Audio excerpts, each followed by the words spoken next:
Hello. So, ito na yung sinasabi kong clean version. Medyo mahirap siyang gawin. Nakakalito. Pero kaya ko naman. Kinaya ko syempre para sa'yo yan eh.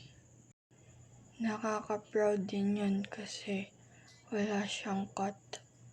Tuloy-tuloy ko lang pinlay. Sorry din if one day late. But ito na siya. So, pakinggan mo na. 3, 2, 1.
Hindi pa rin siya 100% perfect.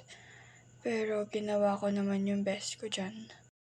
Sana nagustuhan mo kahit papano. Yun lang. Bye-bye. Love you.